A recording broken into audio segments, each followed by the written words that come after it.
Red Room, Society of Silence. Chapter 5. The Final Name. The mirror didn't hum anymore. It breathed. A breast that filled the corridor, pressing against velvet, skin, and the stone walls that have been seen too much. The hour of ending had come. No more choices. No more illusion of control. Where once there were 5, now only 2 remained. And the mirror was no longer watching. It was remembering. The hallway. The air was heavier now. Ethan stood at the edge of room 1's door. His hands were too still. His eyes fixed ahead, seeing more than he wanted to. At the far end, Joon stood near room 5. Sketchbook clutched to his side like a relic. Skin cooling, breath shallow. Their gaze met across the velvet hush, not accusing, only understanding. Neither spoke. What was left to say? Then a sound, and the mirror exiled again.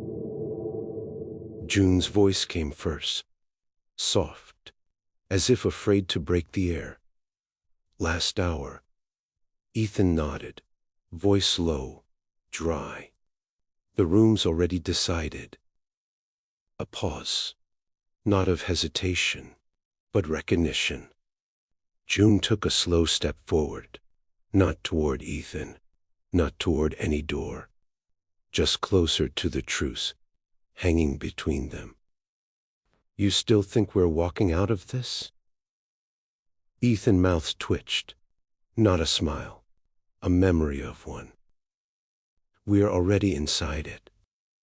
The doors unlatched, 2 at once, and the mirror, patient, endless, waited for the final breath. Room 1, Ethan. The door sealed behind him, soft, final, certain. Velvet swallowed the sound, the doubt, the hesitation. The boy was waiting, blindfolded. He thought it would be another empty hour. No footsteps, no touch. His guard had slipped. His hand moved, reaching, not pleading, not inviting, just tired of the dark. That small human gesture cracked something in the Ethan. He stepped forward, slow, let his hand hover over the boy's, and then contact. Fingers brushing, palms aligning. The boy exhaled, soft, like relief that didn't expect to be heard. Ethan knelt. His breath quickened. His hand tightened over the boy's. You're my price, he thought, but didn't say. He moved closer. His other hand traced the boy's throat, jaw, the edge of the blindfold. The boy didn't flinch, didn't lean, just stayed. That steadiness unraveled Ethan. His mouse found the boy's throat, not to hurt, to taste. Slow at first, then harder. Marking skin with breath, with tongue, with need. His hand moved down, deliberate. And there, in the hush of the room, he took, not cruel, not tender. Like victory earned, like proving to himself he could. When it was over, when he pulled back, breathless, spent, he felt it. The win, the proof, the claim. The freshman beneath him had folded just enough, had given him the reaction he craved. And yet, it wasn't enough. It tasted thin. It tasted old. It tasted like everything the mirror had been feeding him, but nothing he actually needed. He stepped back, fixed his clothes, left the boy as he found him. Flashback. The beach, 4 years ago. The salt air, The way the sun made June's skin glow, gold, fragile. June laughing, breathless. "I can't," Ethan said. "Not cruel, not cold, just done." June's smile faltered. "What do you mean?" Ethan looked at him, really looked. The men who saw him, the men who drew him. And that was the problem. June didn't reach for him, didn't beg. He just sat in the sand, like the tide had already pulled him under. The photo, the one Leo once saw, was taken right after. Rooms 2, 3, and 4. The rooms that remembered nothing. Room 2 opened first. Inside, nothing. No boy, no breath, no waiting. Velvet undisturbed. A chair offered, but never claimed. Stillness so complete it felt unnatural. 2 crimson-robed cleaners stepped in. Their feet made no sound. One paused in the doorway, listening for a trace of heat, of breath, of anything. The other moved to the center, adjusted a cushion that didn't need straightening, smoothed fabric that hadn't been touched. They left together. The door closed behind them, a click that felt like a sigh. Room 3's door creaked open like an old confession. The air smelled faintly of bleach, of steel, of memory too carefully wiped clean. 2 more crimson shapes entered. "This room remembers nothing," one said, as if speaking had made it true. The other lingered by the mirror, watched their blurred shaping glass that reflected nothing back. The room was perfect again. Too perfect. They left. The door shut. The lock turned. Room 4. The room that hadn't decided what to forget. The air was heavy. Stale was drink. Sour was carelessness. The boy was still there, red short loosened, lips parted, breasts shallow.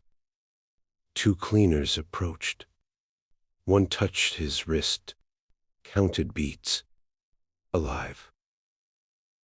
The other lifted his hand gently, wiped his brow with a cloth that smelled of clean things. Things the room had long lost. Together they helped him stand, his feet on shore, his body plaint, adrift between sleep and memory. They led him through the hidden door, the one only cleaners knew, that swallowed boys whole and sped out no question. One of the cleaners glanced back at the glass on the table, at the shadow of the couch. "It's easier to clean," he said softly, "than to take the chair." No reply. They straightened what's left. The door sealed, the lock engaged. A final click, sharp as a closing eye. And the light went out. Room 5. June. The door closed behind him, soft, sure. The velvet seemed thicker. Heavy was memory. Heavy was everything June had tried to control. The boy waited, blindfolded, still, not braced, not folded, just waiting. June froze, sketchbook in one hand, control in the other, both slipping. He stepped forward, slow, deliberate, until he could feel the boy's breath between them. He didn't touch him, didn't speak. Then June lifted his gaze to the mirror. It watched. It always watched. And for the first time he asked, a whisper, a plea he hadn't meant to make, "Will you let him draw me?" The mirror shimmered. June's fingers trembled as he untied the blindfold on the boy. The cloth felt soft as breast into the boy's lap.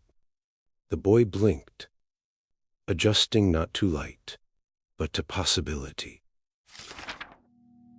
Flashback. 4 years ago. Joon hadn't meant for it to get this far.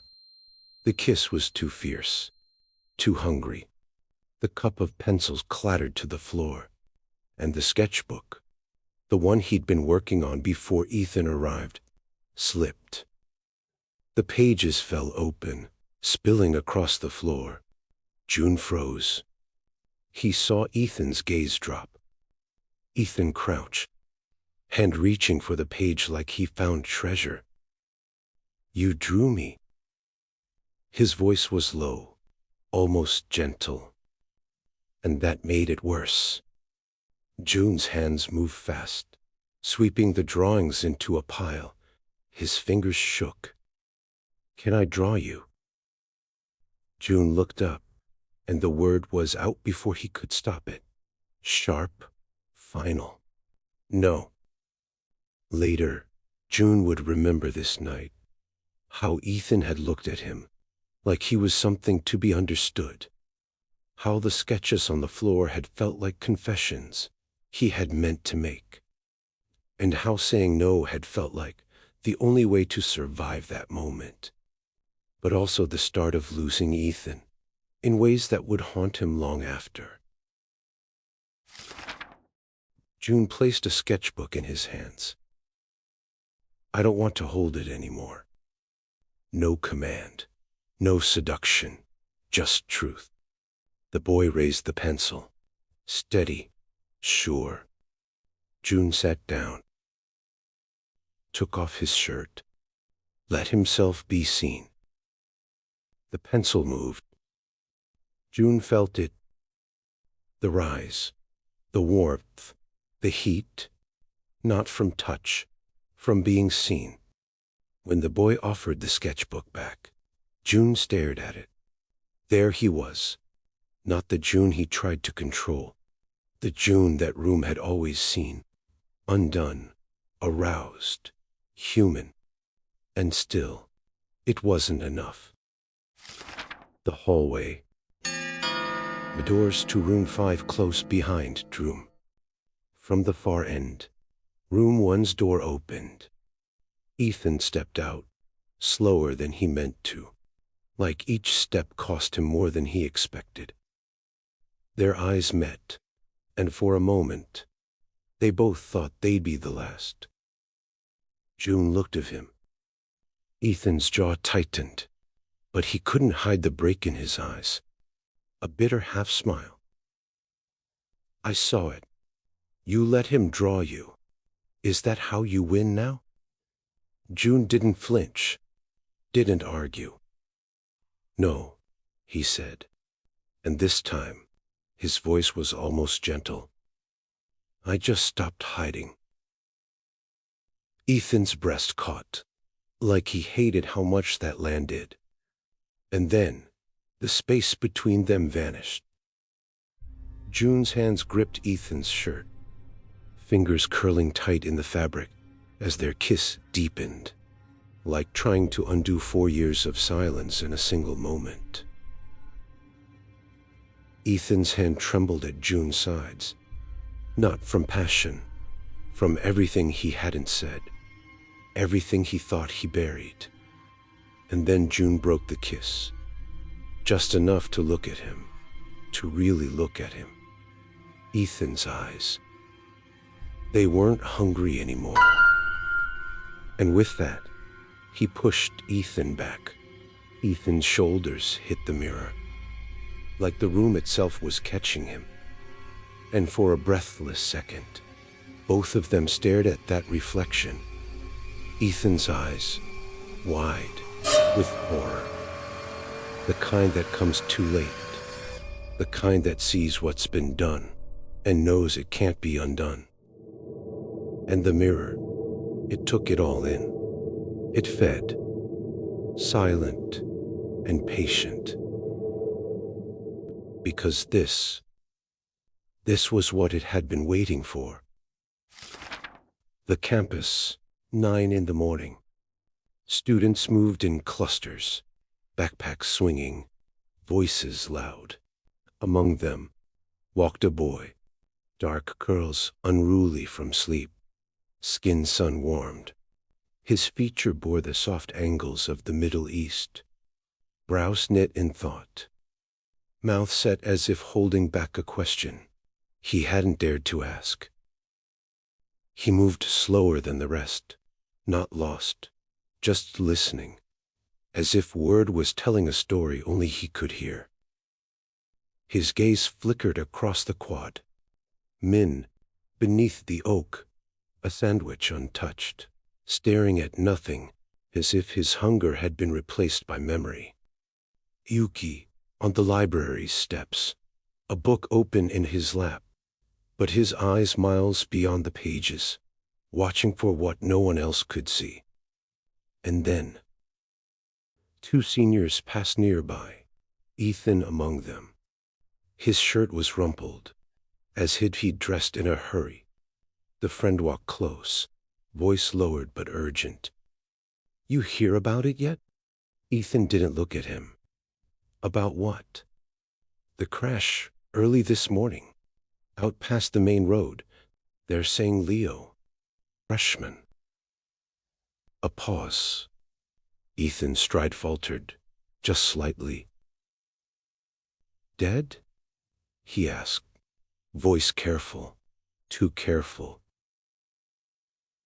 His friend hesitated. "No one's saying it, but yeah." The boy, the one watching, slowed his steps.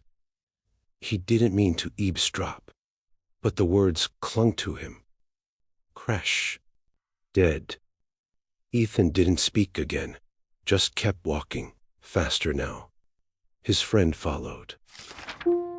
Later, the boy we've been following closed his dorm room door, peeled off his shirt, and there it was. A folded card.